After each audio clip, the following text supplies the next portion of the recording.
Have you ever noticed that there are women who live single for a very long time, without a man by their side, yet they do not give off any sense of lack or waiting, no complaints, no explanations, no rush to fill a space, just a very different kind of stillness, enough to make outsiders feel curious, uneasy, and unable to fully understand. Society often attaches familiar labels to them: too strong, too picky, too wounded, or there must be something wrong inside. But what is strange is this: the more we try to explain them, the further we seem to drift from the truth, because this truth does not lie in outward behavior, but in a very deep movement within their inner life. Carl Jung believed that there are stages in life when a person must withdraw energy from external relationships to turn inward and confront themselves. And for many women, living single is not the absence of a man, but a sign of a psychological process unfolding quietly, difficult to see, yet profoundly decisive. In this video, I will walk with you through 12 subtle yet deeply honest truths about women who choose to live single without a man, not to judge them, but to understand more deeply emotional maturity and inner boundaries. Stay with me until the final truths, because the closer you get to the end, the more likely you are to discover a way to love without losing yourself. Number 1.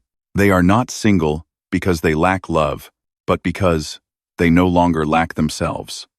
There is a type of woman who is not sad, not empty, yet also not eager to fall in love. She lives fully within very ordinary days, and it is precisely this that confuses other people.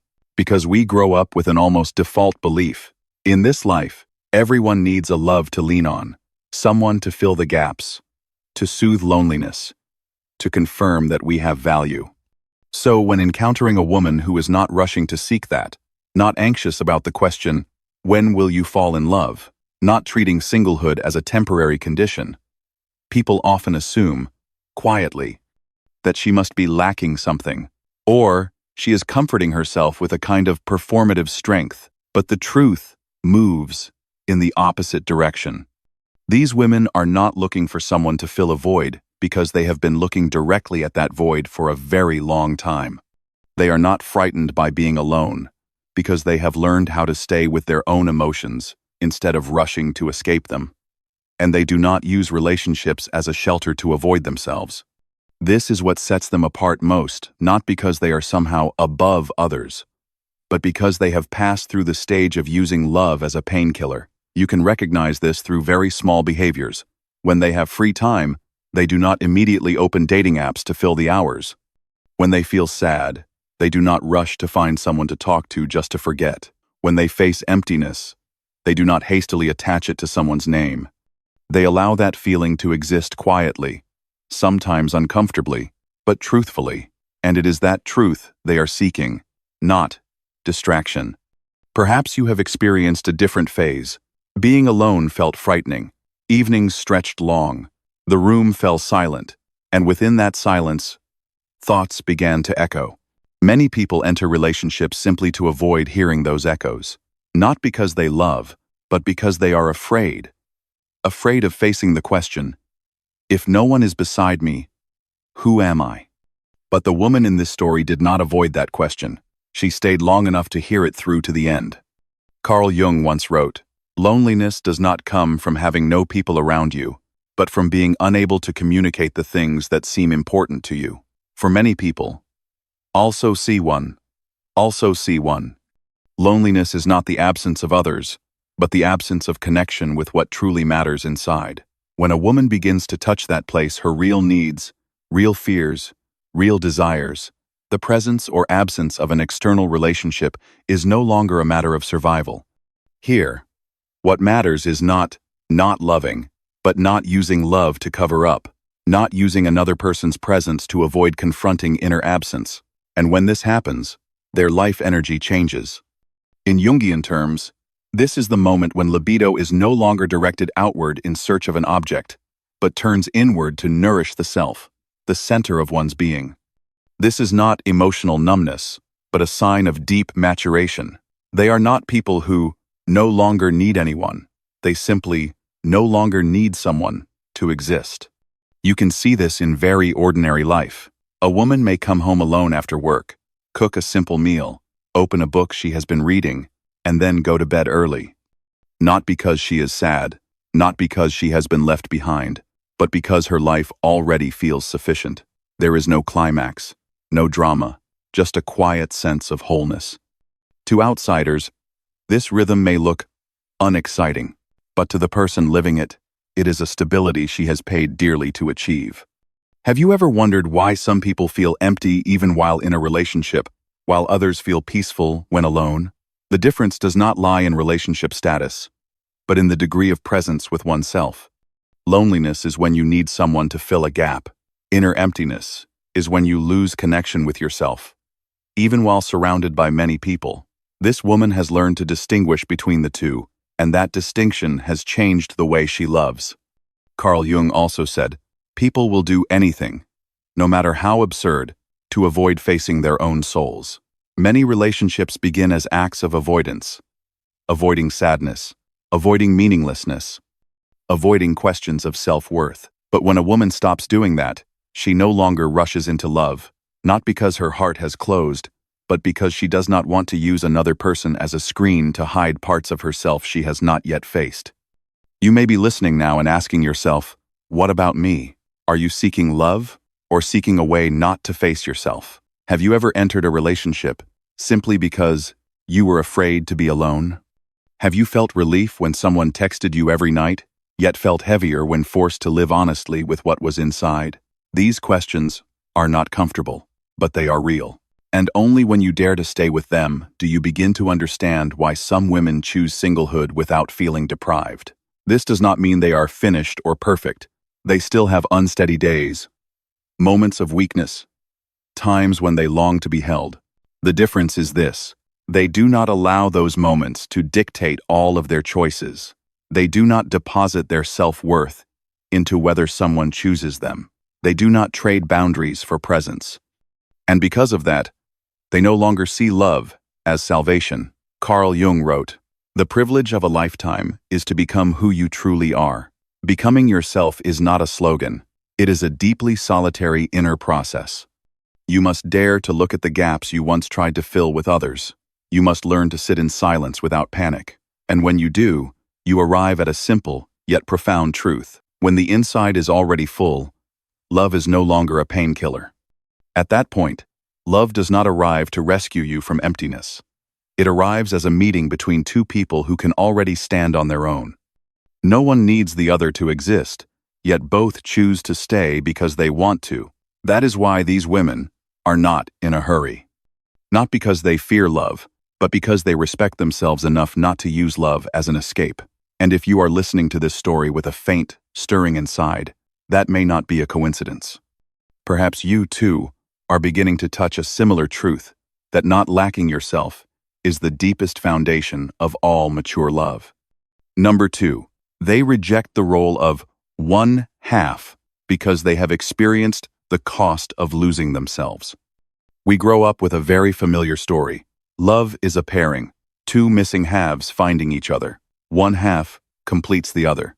Someone arrives to complete the person who remains. This story is repeated so often that it becomes a given. But then there are women who, after a very long journey, begin to feel that this story no longer fits them. Not because they oppose love, but because they no longer accept being defined as an incomplete part waiting to be patched up. Recently, I met again a friend I went to high school with. In her early 30s, she still looked radiant, calm, and carried a kind of gentle, pleasant energy. When she spoke about work and life, her voice was soft and unhurried. And when the conversation turned to love, she looked at me, smiled very slightly, and said a sentence that left me silent for a few seconds. "I need someone who doesn't break what I've built." There was no bitterness in her words, nor did it sound like a bold declaration. It felt more like a conclusion reached after many rounds of trial and error. She did not arrive at that view by chance. Years before, she had been in a relationship that outsiders would have called a perfect match. She loved deeply, gave generously, and was willing to adjust herself to suit the other person. At first, the changes were small. Seeing friends, less because he didn't like it, changing her style of dress because he felt it didn't fit, giving up a few personal plans for the sake of a shared future. Each time, she told herself that this was love, that these were necessary sacrifices. But over time, those small adjustments accumulated into a strange feeling. She no longer recognized herself. She said there were evenings when she sat beside her partner, talking a great deal, yet felt empty inside. Not because of a lack of attention, but because every conversation had to pass through a filter. Would saying this make him uncomfortable? Would that idea make him feel she was not good enough? She loved, but the more she loved, the smaller she became.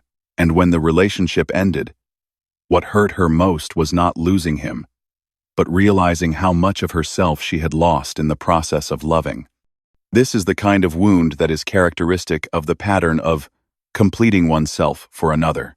It is not a matter of lack, but of dissolution, not of being unloved, but of being loved on the condition of being less oneself. Women who pass through this experience often carry a very specific fear with them, not the fear of breaking up, but the fear of once again losing themselves in a relationship called love. From that point on, their behavior changes. They begin to reject the pattern of dissolution. They develop an aversion to forms of love that require them to sacrifice their identity to stay. When they hear phrases like, "You changed for me," or "That's what love is," they no longer find them romantic. Instead, they feel uneasy, not because they are selfish, but because they understand the price of loving without boundaries. Carl Jung wrote, "The meeting of two personalities is like the contact of two chemical substances. If there is any reaction, both are transformed. Meeting in love inevitably brings change. But change does not mean erasure. When a person transforms only by shrinking to fit another's mold, this is no longer a healthy transformation, but a trade-off. And the mature ego, after too long a period of identifying with the roles of lover or wife, will begin to reclaim its personal boundaries. What is interesting is that these women rarely speak about lack. They do not talk about needing someone or fearing loneliness. Instead, what they speak about most is boundaries. Boundaries of time, of emotion, of personal dreams. They begin to ask, does this relationship allow me to grow? Rather than, does this person love me? This is a very subtle shift, but it completely changes how they enter love. In everyday life, this becomes very clear. She no longer finds it romantic to abandon a personal project just to accommodate someone else's schedule. She no longer feels proud telling stories about how she changed for love. Instead, she observes whether the other person respects the parts of her life that were built with great effort, whether he disrupts the rhythm she spent years stabilizing, whether he expects her to shrink herself so that the relationship can feel more peaceful. At this point, you might ask yourself, so if you love without changing, isn't that stubborn? In truth, the issue is not whether you change or not, but the direction of that change. Do you love to grow? Or do you love to become smaller? Do you enter a relationship feeling expanded, or feeling that you must compress yourself to fit? This question is not easy to answer, but it is an honest compass. Carl Jung also said, "One does not become enlightened by imagining figures of light, but by making the darkness conscious." Many women only truly understand the boundaries of their identity after passing through the darkness of losing it. After loving to the point of forgetting themselves, after placing another person at the center of their lives, and then realizing that the deepest emptiness does not come from separation, but from estrangement from the self. Therefore, when they reject the role of one half, it is not arrogance. It is a defensive reflex learned through experience. They do not want a relationship in which they must disappear little by little to maintain a connection. They want a relationship in which both people can stand firmly as complete individuals, touching one another without dissolving. Perhaps you are listening to this and recognizing yourself in it. Perhaps you once felt proud of having sacrificed for love, yet deep inside felt exhausted and depleted. Perhaps you feared breaking up, but did not fear the fact that each passing day you resembled yourself less and less. If so, you are not alone. Many people only recognize the value of boundaries after crossing them too far. The message here is not to stop loving, nor is it to protect yourself by closing off. It is to understand that love is not about splitting yourself in two. Love is not about dissolving to become a piece that fits neatly into someone else's life. Love, in its most mature form, is when two people can stand beside each other without either having to disappear. And when a woman understands this, her rejection of the role of one half is no longer a sign of lack, but a sign that her identity has been returned to its rightful place. Number 3. They do not beg for presents because they have learned that love should not be pleaded for. The more someone truly longs for real love, the less they beg for it. There is a paradoxical truth that very few people dare to say out loud. When a person stops begging for love, they do not become colder, but clearer. And it is precisely this clarity that often gets them labeled as hard to approach, arrogant, or too independent, when, in reality, they have simply stopped trading their self-respect for another person's presence. This is not emotional withdrawal. It is a form of emotional maturity that not everyone is brave enough to enter. There is a phase in life when many of us love by chasing, sending one more message, even after noticing the other person's silence, explaining one more time, even though the answer is already clear. Staying a little longer in a relationship that has gone cold, simply because we hope that if we try harder, love more, understand more, things will change. In those moments, love is no longer a voluntary meeting between two people, but a one-sided effort to hold on to someone else's presence. Women who have spent enough time in that phase usually carry a very clear realization. Love should not be sustained through pleading. Not because they no longer love, but because they have understood the cost of loving from a bowed position. Every time you have to beg for a meeting, a message, or a bit of attention, you are quietly learning to place your value beneath another person's emotions. And this, though subtle at first, will over time erode self-respect in a very serious way. The emotional maturity of these women is not shown in loving less, but in loving differently. They no longer send messages to cling on when the other person has clearly chosen not to stay. Not because it does not hurt, but because pain is no longer a reason to sacrifice dignity. They do not over-explain to be understood, because they have realized that someone who truly wants to understand you will not require you to justify your existence. And most importantly, they do not remain where they are not chosen. This may sound simple, but in practice, it requires a very high level of emotional self-regulation. Human instinct, when facing the threat of loss, is to cling, to do something more to control the outcome, to prove that one is worthy. But it is precisely here that the difference begins to appear. The emotionally mature woman understands that the more you try to prove your value, the more you place yourself in a position of needing approval. Carl Jung wrote, "Until you make the unconscious conscious, it will direct your life, and you will call it fate." When the ego still depends on external feedback to confirm its value, pleading behavior becomes almost automatic. You do not beg because you are weak. You beg because an unconscious part of you believes that if you are not chosen, you will lose your meaning. But when that unconscious belief is seen, when you begin to realize that your value does not lie in another person's presence, the act of pleading naturally falls away.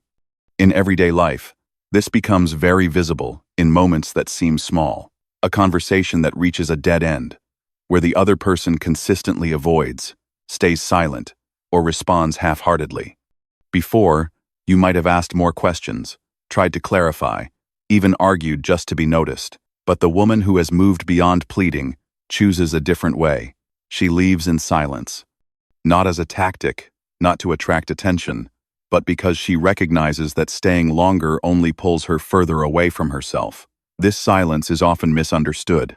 Many assume it is coldness, a psychological game, or a way of playing hard to get.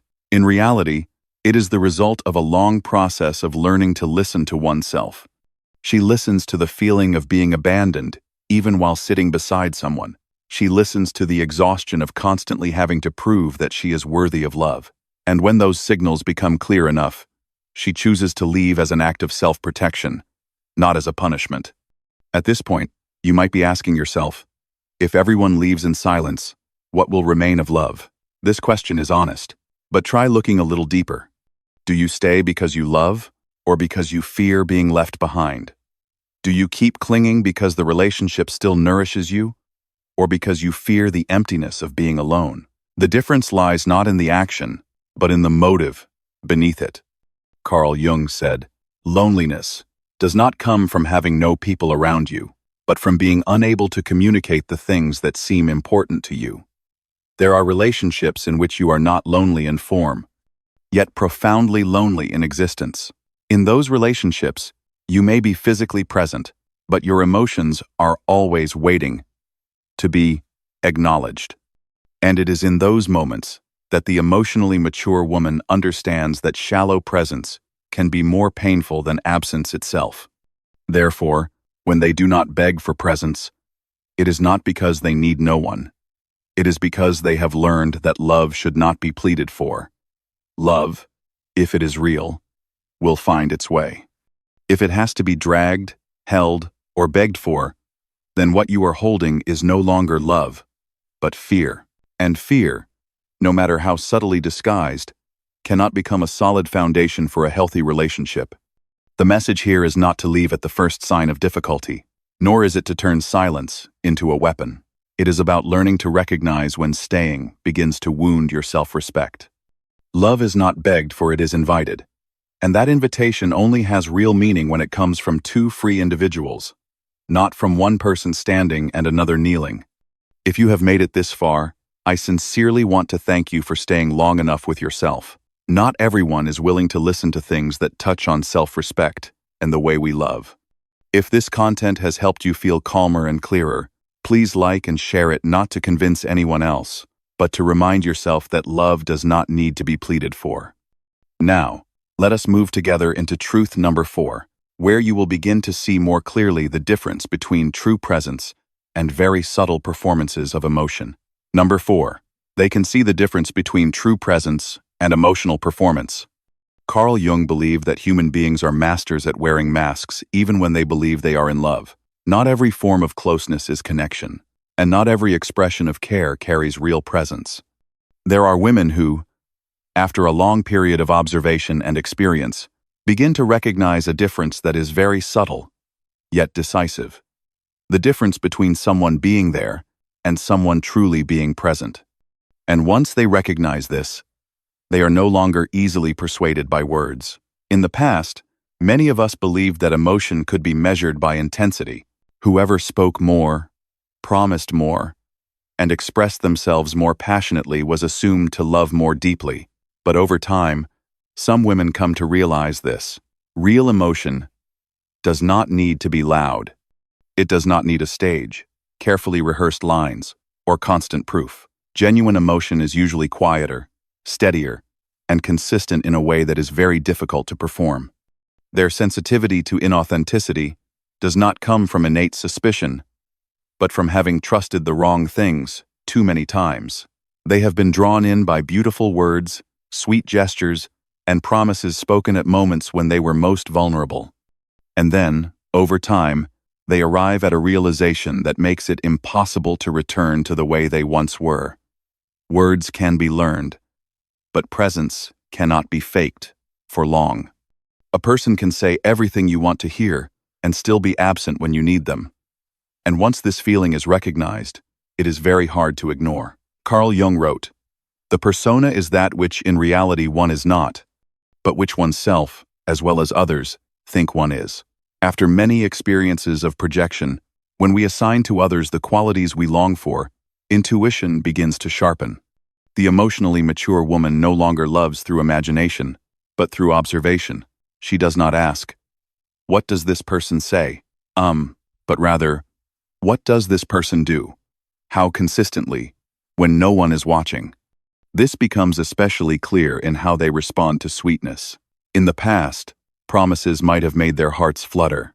Now, those promises are simply data. Not because they have grown numb, but because they have learned that words cost no energy, while actions do. Someone may say they love you every day, but if they are consistently absent during important moments, your body will sense that mismatch even before your mind does. There is a difficult truth to accept. The person who says, "I love you," the most, is not always the one who makes you feel safest. A sense of safety often comes from very small things: punctuality, consistency, showing up when it is inconvenient, listening without trying to fix.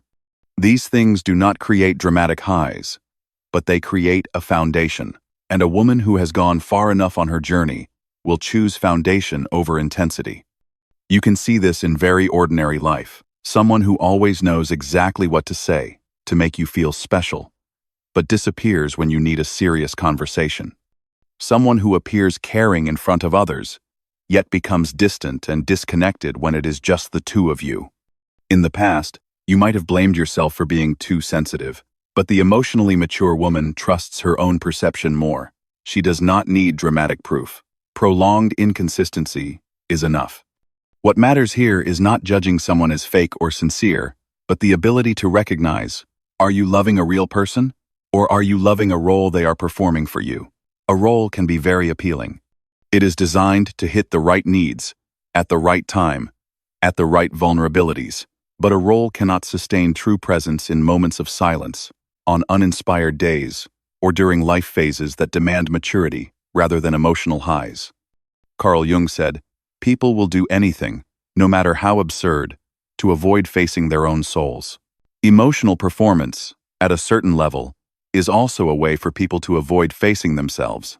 Instead of being truly present, which requires self-awareness and honesty, they choose to present what they believe will be loved. The woman who sees this does not do so to accuse, but to protect herself from continuing to love an image. At this point, you might be wondering, if everyone becomes this cautious, does love become too rational? But try looking back at your own experience. Who do you feel most at peace with? The person who makes you guess their emotions, or the person you do not have to guess? The one who speaks beautifully about the future, or the one who quietly shows up consistently in the present? The answer is usually very clear if you allow yourself to be honest. The message here is not to doubt every form of sweetness. It is to learn not to let sweetness replace presence. Presence does not need performance. It does not require perfect lines or distant promises. It simply requires a person who is conscious enough to stay, mature enough not to turn emotion into a role, and honest enough not to love behind a mask. Number 5, they can walk away without resentment because they no longer equate their self-worth with a relationship.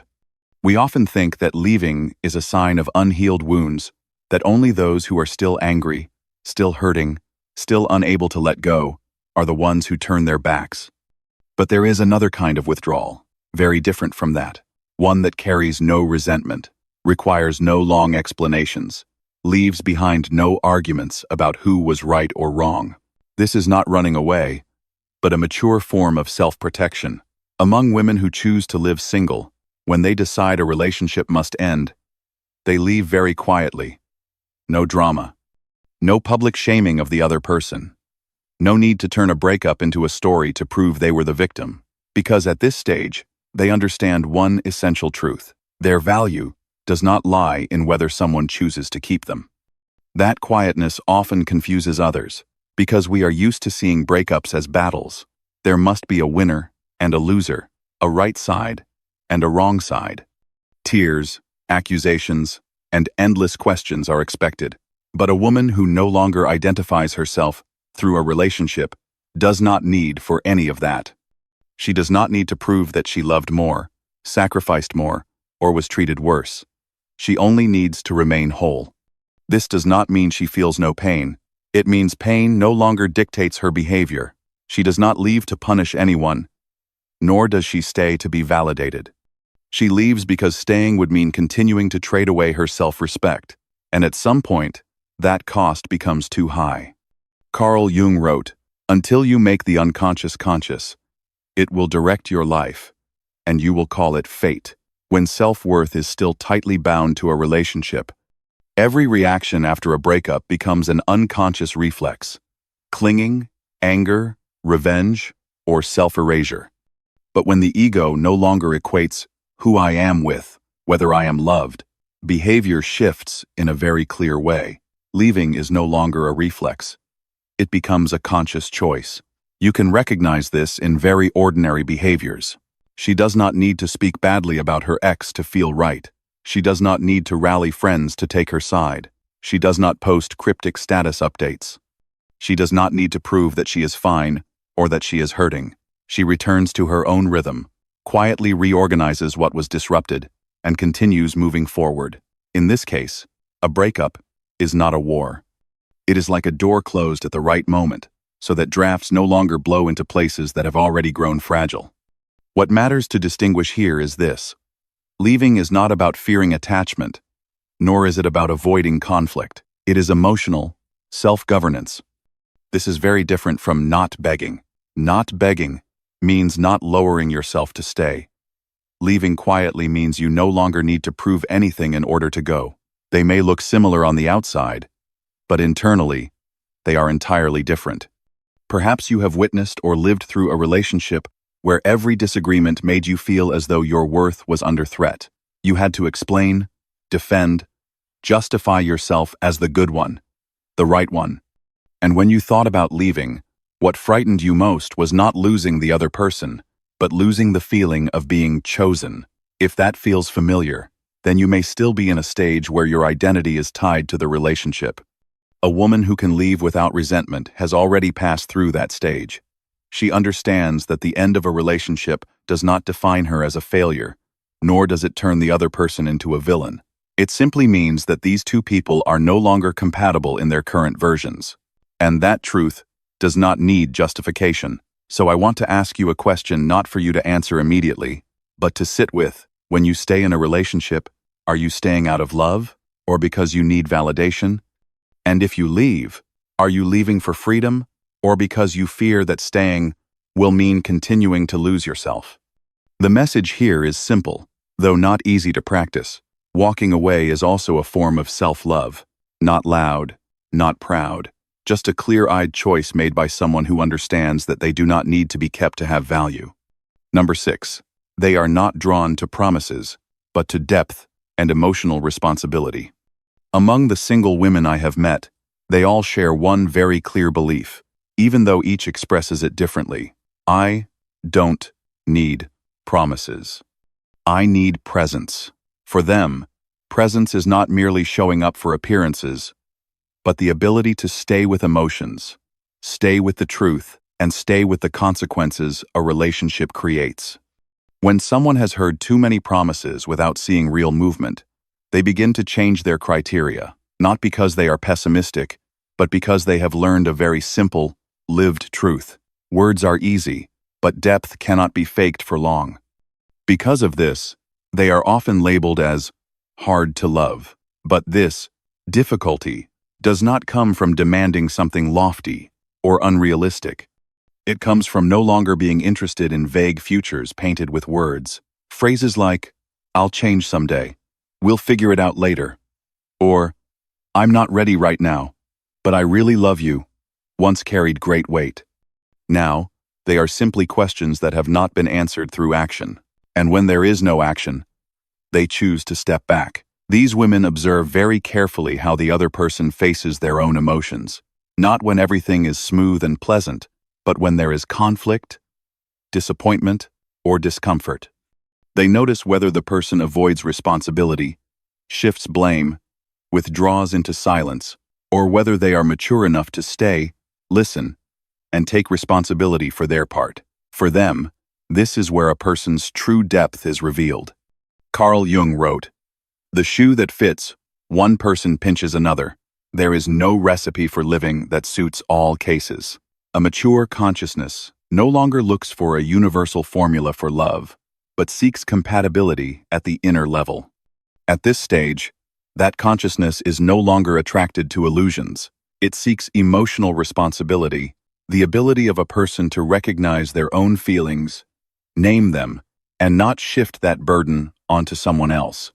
Because of this, superficiality makes them withdraw very quickly, not because they are arrogant or cold, but because their bodies have learned how to recognize the signs.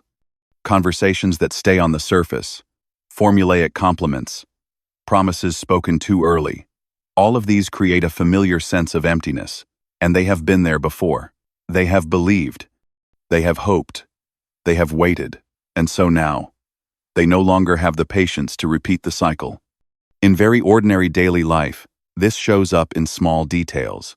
A person who knows how to apologize at the right moment, without excuses, without blame, without turning the apology into a performance about themselves, is far more attractive than someone who says, "I love you all day," but never takes responsibility.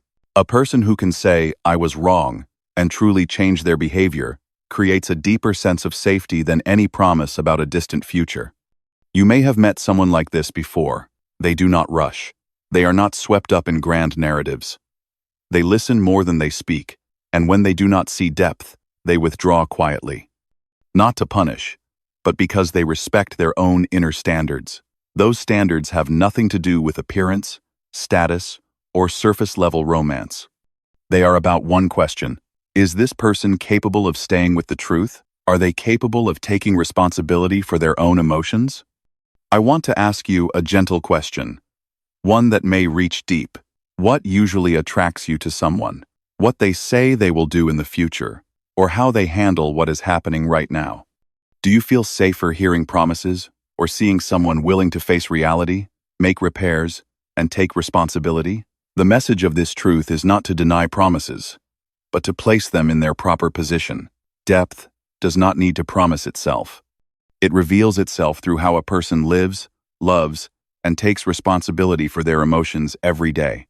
And a woman who has recognized this will no longer be easily persuaded by beautiful words, because she is searching for something far rarer, a person with enough depth to truly stay.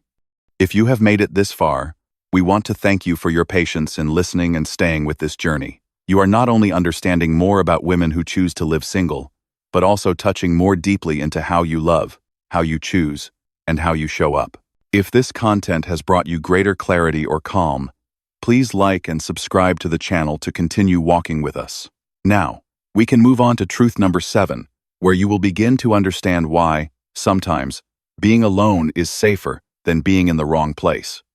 Number 7, they choose to be alone because they understand that being in the wrong place is more dangerous than loneliness. Being alone is certainly safer than staying with someone who slowly makes you disappear from your own sense of self. There is a kind of loneliness that does not come from the absence of companionship, but from being with the wrong person. It is not loud, not dramatic. Yet it erodes, little by little, the feeling of being allowed to exist. And when a woman has tasted that experience deeply enough, being alone is no longer frightening. It becomes the option that causes the least harm. This truth is usually only understood after it has been lived, not through books, and not through anyone's advice, but after relationships that leave her exhausted, in ways that are hard to name. In those relationships, she was still taken, still appeared alongside her partner at gatherings, still had a clear label, yet inside, she slowly began to shrink. She spoke less, shared less, became less herself, and no one noticed, including her, for a long time. The anatomy of this behavior does not lie in major conflicts. It lies in quiet depletion. In having to weigh every sentence out of fear of being seen as too sensitive. In gradually stopping yourself from sharing the things that excite you, because the other person is not really listening. In dinners for two with no atmosphere, only suffocating silence, each person absorbed in their own screen. You are there, but you are not seen. The cost of being paired, but invisible, is very high. It does not hurt immediately, but it makes you doubt yourself. You begin to wonder, am I asking for too much? Am I difficult to please? Are my emotions not worth paying attention to?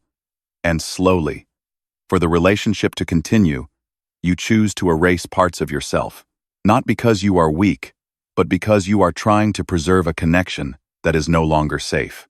Carl Jung wrote, "Loneliness does not come from having no people around, but from being unable to communicate the things that seem important to oneself." The deepest loneliness is not about being alone, but about being unable to be yourself in the presence of another. When what matters to you has no place to be spoken, when your emotions are not received, that relationship is no longer a shelter. It becomes a space where you are constantly on guard. Because of this, these women gradually recover their instinct for self-protection. They begin to listen to their bodies, more than to external norms. They recognize the sense of relief that comes from not having to explain, not having to brace themselves, not having to keep a relationship running. And from there, they understand something very clearly. It is better to eat dinner alone than to eat dinner in a space where you cannot breathe. The example is very simple. One evening, after work, she comes home, cooks a familiar meal, puts on some gentle music, and eats in silence. No one complains that the food is bland. No one criticizes. No one makes her wonder what she might have said wrong. That silence is entirely different from the silence of sitting across from someone you are no longer connected to. One is calm. The other is wordless tension. What matters here is not a story of abundance or lack, not because she is complete enough to need no one, but because she has understood what psychological safety really is. Safety is being able to be yourself without defending your right to exist. It is not being afraid of abandonment, simply for speaking your truth. It is when the presence of another does not make you contract, but allows you to open. I want to ask you one very honest question. Is what you are feeling right now loneliness, or are you protecting yourself from a space that is no longer safe? When you think about being alone, do you feel empty, or do you feel lighter? And when you think about being with someone, do you feel supported, or do you feel as though you must tense yourself just to exist? The message of this truth is not to encourage abandoning all relationships. It is to remind you that not every relationship is a refuge. There are places where the longer you stay, the more you lose yourself. And in those cases, choosing to be alone is not a failure in love, but a courageous act to preserve the safety of your own soul. Number 8.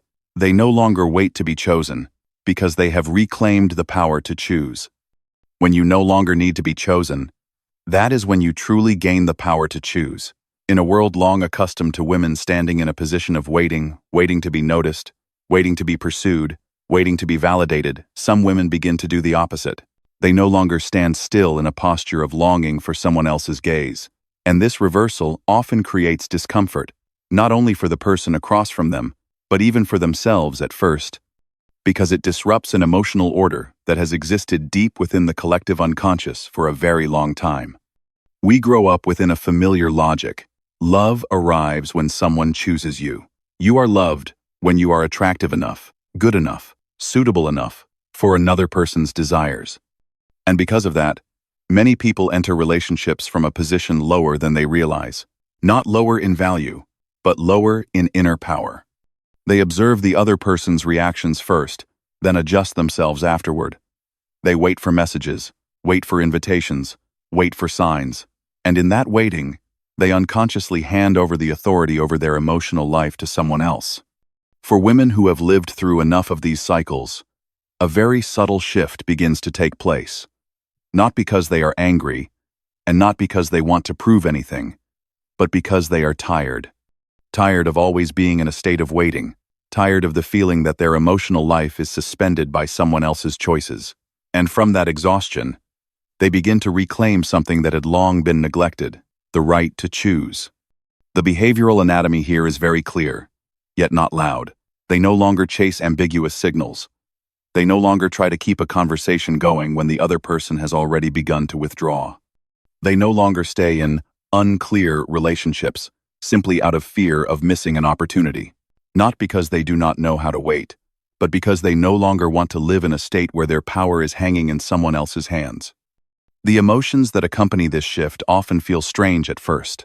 There is a bit of emptiness, a bit of confusion, because when you stop waiting, you are forced to face yourself directly. There is no one left to blame for the delays, for the sense of insecurity, yet it is precisely in that emptiness that a new foundation begins to form the foundation of the one who decides, rather than the one whose life is decided by others. Carl Jung wrote, "Until you make the unconscious conscious, it will direct your life, and you will call it fate. When you are not aware of whom you are handing your power to in love, you will call those long, weary waits, fate, or timing not yet arrived." But when awareness emerges, you begin to see clearly. Many times, it was not love that was missing, but the ability to stand on equal ground with yourself. The Jungian mechanism here does not lie in boundaries or standards, but in the transfer of power from the outside to the inside. Instead of allowing their emotions to rise and fall according to another person's behavior, they begin to ask the question in reverse. It is no longer, am I good enough to be chosen? Am I good? Am I good enough? Am I good enough? But, is this person compatible with my rhythm of life, my values, and my level of growth? That question seems simple, but it completely changes your position within a relationship. In everyday life, this shift becomes very concrete. She may date, but she does not lose her own rhythm. She may open her heart, but she does not suspend all of her emotions on the other person's responses. When ambiguity drags on, she does not try harder to understand, does not try to wait longer. She chooses to stop. Not to punish anyone, but to preserve her right to decide. You can recognize this in very small details. She does not constantly check her phone. She does not overinterpret every silence. She does not need to be chosen to feel that she has value. And to many people, this looks like coldness, but in truth, it is the clarity of someone who no longer places her emotional power outside herself. I want to ask you one very direct question. In the relationships you have been in, who held the power to set the emotional rhythm? Who waited? And who chose? Have you ever noticed yourself living in the posture of being chosen, rather than being the one who chooses? The truth is, when a woman reclaims her right to choose, not everyone feels comfortable, because it forces the other person to stand on equal ground. There is no longer the advantage of ambiguity, no longer the privilege of silence while the other person remains, and for that reason, this shift often reveals the true nature of a relationship very quickly. The message of this truth is not to encourage control or manipulation. It is to remind you that the power to choose is the foundation of self-respect. When you choose from a grounded position, love is no longer a competition over who gets to stay, but a meeting between two people who are both standing firmly on their own feet. Number 9. They slow down because they are no longer running at the pace of fear. When everything around us is pushing to be fast, to have more, to keep up, a single woman choosing to slow down is easily misunderstood. People call it falling behind, missing out, failing to seize opportunities. But if you look more closely, you will see that some people are not slow at all. They are simply no longer running after rhythms that do not belong to them. They do not rush into love, do not rush into marriage, and do not rush to explain themselves. Not because they are indifferent to life, but because they have stopped letting fear dictate the rhythm of their living and their loving. We are living in an era where everything seems to have an emotional expiration date. Love must be fast. Commitment must come early. Stability must arrive at the right age. And if you fail to reach those milestones on time, you begin to be questioned, compared, and worried over. Many women have loved within that rhythm, not because they wanted to, but because they were afraid. Afraid of being late, afraid of being left behind, afraid of being the only one standing still while the whole world keeps running. Then, after enough relationships that began in haste and ended in exhaustion, some women begin to slow down. Not because they have lost the ability to love, but because they have realized a very simple truth. Things built from fear rarely bring peace. When you love just to keep up, you choose under pressure. When you marry just to be on time, you ignore your true feelings. And the price of that haste rarely comes immediately. It comes later, when you realize you are living a life that no longer fits who you are. The behavioral anatomy of women who slow down is very different from the common imagination. They are not passive at all. On the contrary, they are highly aware. They do not let fear of age decide their choices. They do not let other people's comparisons push them into relationships that are not yet safe. They do not let questions of when send them into panic. They can love, but they do not love to escape insecurity. They can be alone, and they do not treat that state as something that urgently needs to be fixed. Emotionally, the greatest change lies in how they relate to time. Time is no longer a pursuer. no longer a countdown clock forcing them to make decisions under tension. Time becomes a space in which they can observe, feel, and choose. When fear no longer leads the way, the rhythm of life naturally slows down, not because of a lack of motivation, but because there is no longer a need to react. Carl Jung once wrote, "Hurry is not of the devil, hurry is the devil." Hurry is not merely a habit, it is a psychological state, activated by fear and scarcity. When the unconscious is constantly triggered by the feeling of not enough, people live at a fast pace without awareness. But when that sense of lack is seen and no longer governs, the rhythm of life adjusts on its own. Slowing down is not giving up, it is no longer needing to run. In everyday life, this becomes very visible. A woman passes the age, society says she should be settled, and she does not panic. She still works, still tends to her inner life, still opens her heart when the right person appears. But she does not rush simply because she fears being labeled late. She does not marry because of an invisible deadline. And she does not over-explain her choice to live slowly, because she understands that those who need to understand will understand. A very practical example, when asked, "Why aren't you married yet?" she does not justify herself, does not defend, does not list reasons. She simply smiles and says, "I'm living at my own pace." That answer is not avoidance. It is the result of a long process of self-observation. A process of realizing that living fast does not make fear disappear. It only leaves you with less time to recognize what you are afraid of. What is important to emphasize here is this: slowing down does not mean standing still. It is a conscious movement. It is not letting fear hold the steering wheel. It is allowing things to arrive in their own time, rather than forcing them to arrive on schedule. The same applies to love. When you no longer love at the pace of fear, you do not choose merely to have someone. You choose because it fits, and that takes time. I want to ask you one very honest question. What is guiding the rhythm of your emotional life right now? Your inner sense or society's clock? Are you loving it at your own pace, or are you trying to catch up to a timeline that keeps you constantly tense? The message of this truth is not to tell you to slow down through sheer willpower. It is to invite you to look at what is making you rush. When fear is recognized, the rhythm of life naturally slows. And then, slow no longer means late. Slow becomes a sign that you are awake enough to stop running after rhythms that were never truly yours. If this passage resonates with you, I would really like to hear from you. Lately, what has made you slow down? Exhaustion from running, or the realization that you no longer need to be afraid? Leave a comment. Sometimes, simply naming the rhythm you are stepping into is enough for inner change to begin. Number 10. They feel at peace in stillness because they have faced themselves long enough. We often fear stillness, not because it is loud or dangerous, but because when all external sounds fade away, something inside begins to speak, and not everyone is ready to listen. That is why so many people fill their lives with noise, endless conversations, overlapping relationships, plans stacked upon plans. Not necessarily because they need to be busy, but because they fear the moment of having to sit quietly with themselves. But some women enter stillness in a very different way. They do not go there to escape, but to listen. And when they have stayed long enough, they realize something that surprises many people.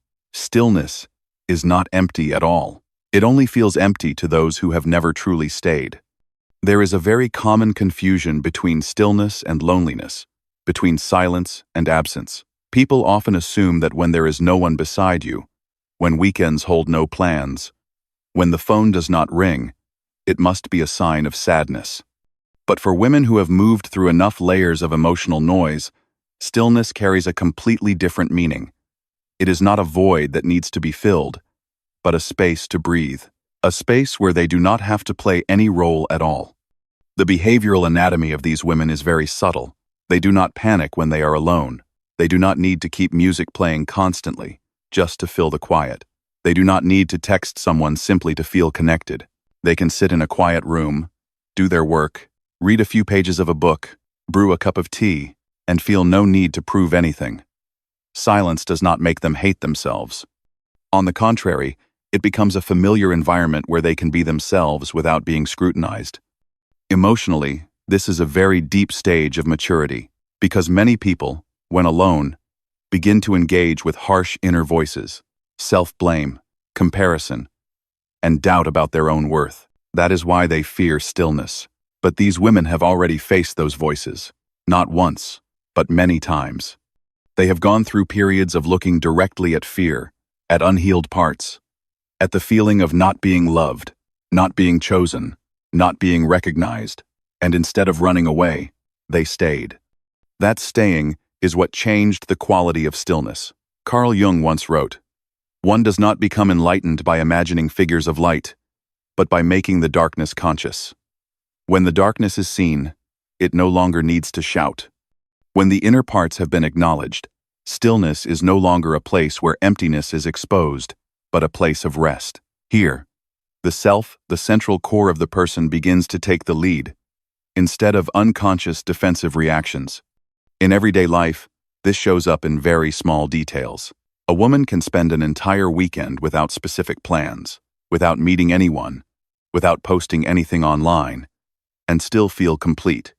Not because she does not need anyone, but because she does not need to escape herself. She can enjoy a quiet morning, a simple meal, an evening without appointments, and not feel abandoned by the world. What is important to emphasize is this. This is not a state of coldness or emotional closure. On the contrary, people who feel at peace in stillness are often those who are capable of very deep connection when they choose to connect, because they do not enter relationships to fill a void, but to share fullness. They do not need others to constantly soothe their anxiety, because they have learned how to be with it themselves. You may recognize this in yourself. Moments when you are alone without the urge to self-criticize, periods of silence that do not trigger the thought, "What am I lacking?" Evenings when no one texts you, yet your heart does not panic. This is not a sign of numbness. It is a sign of an inner world that has been integrated enough to no longer need noise as a sedative. I want to ask you one question, and be honest with yourself. Do you fear stillness because it is boring, or because you fear what it might reveal? When no one is around, do you feel at ease with yourself, or do you immediately want to find something to fill the space? The message of this truth is very simple. Peace does not come from adding more people, more voices, more activities. Peace is the result of having stayed with yourself long enough that you no longer have to fight your inner world. At that point, stillness is no longer a void. It becomes the clearest sign that you have begun to live from the inside out, rather than constantly reacting to the external world. And that is a form of freedom that is very deep, very rare, and very real. Number 11. They do not sacrifice themselves to keep a relationship because they have understood the cost of self-betrayal. Constant sacrifice is not noble. Most of the time, it is simply a form of self-betrayal, given a softer name. There is a very thin line between loving and erasing yourself. And that line is often crossed not in major tragedies, but in very small, very familiar moments. I'll just let it go to keep the peace. I can endure a little. It's fine. Maybe I'm just too sensitive. When a woman has gone far enough down that road, has paid the full price of repeatedly swallowing her own emotions, she begins to arrive at a very clear realization. Where maybe with my round, to a round. When a woman has gone far enough to mender, when a woman has gone far enough down that road, she begins to arrive at a very clear realization. No relationship is worth disappearing for to keep it. At first, sacrifice often feels beautiful. It resembles kindness, maturity, and the ability to be patient for the person you love. But if you look closely, you will see a familiar pattern. Every time you let it go to keep the peace, a very small part of you is left behind. Not immediately, but quietly. You speak less of what you truly think. You share less of what makes you uncomfortable. You resist the things that hurt you. And gradually, you become accustomed to adjusting yourself to fit the emotions of someone else.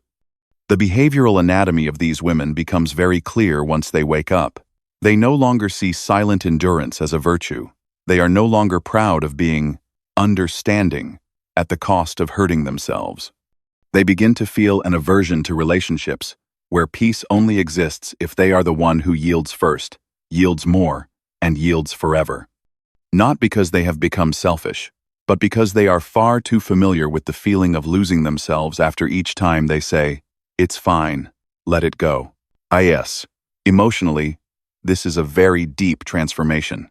Women who once sacrificed constantly often did not realize they were erasing themselves. They only felt tired, empty, and increasingly smaller within the very relationship they were trying to preserve. They began to doubt their own emotions, doubt their own needs, even doubt whether they had the right to feel dissatisfied at all. And when this continued, they did not just lose their voice in the relationship, they also lost the ability to listen to themselves. Carl Jung once wrote, "The most terrifying thing is to accept oneself completely." For many people, sacrificing endlessly for others is far easier than standing on their own side. Because standing with yourself means accepting that you have limits, that you have needs, that you have the right to disagree. And that can sometimes lead to conflict, but it is precisely the avoidance of conflict that becomes the birthplace of self-betrayal. These women have paid the price. Some realize they no longer knew what they liked or wanted after years of living for the relationship. Some woke up to the fact that they were constantly exhausted and irritable, without knowing why. Others only realized it when they looked in the mirror and saw a version of themselves that felt unfamiliar, less alive, less honest, less connected to who they truly were. That moment is very painful, but it is also necessary. From there, their behavior changes, quietly, without declarations. They simply stop cutting themselves into smaller pieces.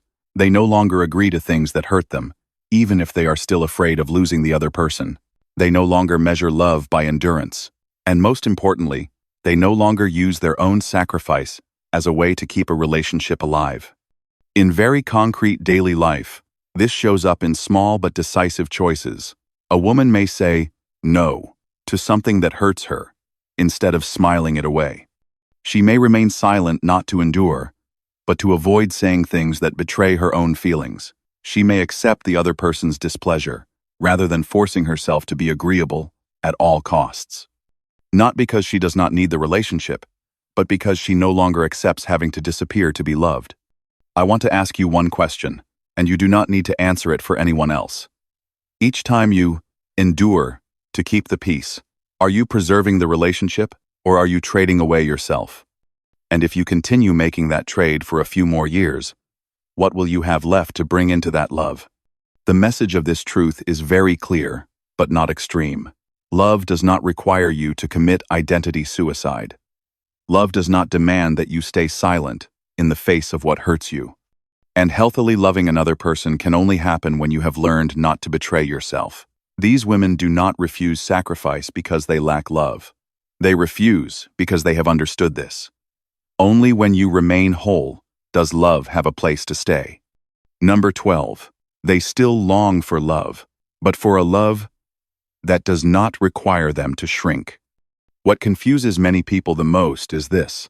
A woman can deeply long for love while simultaneously refusing anything that forces her to shrink herself to be with someone. It may sound contradictory, but it is not at all. It simply reflects a level of emotional maturity that not everyone is ready to reach. A woman who chooses to live single is not someone who has closed herself off from love. She has only closed the door to relationships that are not expansive enough, not empathetic enough, and not safe enough for her to be herself. There is a very common misconception that if you refuse to compromise, you will end up alone. But these women have been through enough relationships to understand that there is a kind of loneliness, far more painful, the loneliness of being with someone.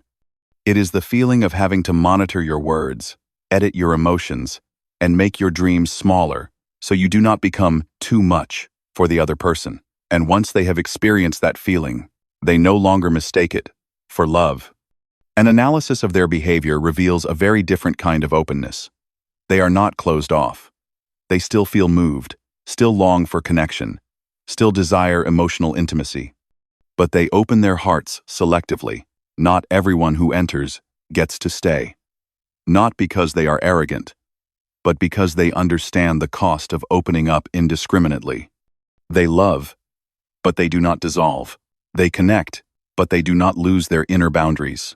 The core difference lies in the motive for loving. Loving out of fear is entirely different from loving from a place of wholeness. Love driven by fear is often accompanied by quiet questions. If I don't give in, will they leave? If I speak honestly about my feelings, will I be abandoned? Mature love is different. It begins from a very calm foundation. I want to be here, but I do not need to trade myself to stay. From that foundation, the way they love becomes very clear. Carl Jung once wrote, "Where love rules, there is no will to power." Mature love does not operate through power, possession, or fear. It does not require one person to become smaller so the other can feel bigger. For these women, any relationship that demands they remain silent about what hurts them or suppress themselves to maintain harmony is no longer called love. Emotionally, this is the end point of a long journey. They have loved deeply before. Sometimes, they loved to the point of forgetting who they were. Sometimes they loved with endless patience, sacrifice, and the hope that if they were good enough, understanding enough, generous enough, everything would work out. But in the end, what they learned was not how to love others better, but how to never betray themselves again. In very concrete daily life, this shows up in choices that seem simple but carry great weight. They would rather wait than return to an old pattern where they had to make themselves smaller. They can say, "I like you," and they can also say, "This doesn't feel right for me." They are not afraid of loving slowly, loving later, or loving differently from the majority. Because they are no longer loving to escape an inner sense of lack. You can see that they are still open-hearted, but it is an openness, without panic, without urgency, without the need to prove anything, without clinging. They allow love to come, but they do not force it to come at any cost. And if that love requires them to be less themselves, they are willing to let it pass by, even if there is still a sense of regret. I want to ask you one very slow, very honest question. Do you want to be loved, or do you want to be yourself within love? If those two things feel incompatible in your experience, then perhaps the issue is not that you are hard to love, but that you are being invited into a kind of love that is not yet mature enough. The concluding message of this entire journey lies here. Mature love does not come to save you. It does not come to fill the voids you have not dared to face. It arrives when you are whole enough not to need rescuing and conscious enough not to harm yourself anymore. It walks alongside you forward, not pulling you back into smaller versions you worked so hard to leave behind. These women still love. They are still long. They still open their hearts. But they no longer trade their identity for someone's presence. And that is not coldness. It is a deeper, slower, and more honest form of love, one that begins with the decision to no longer abandon themselves.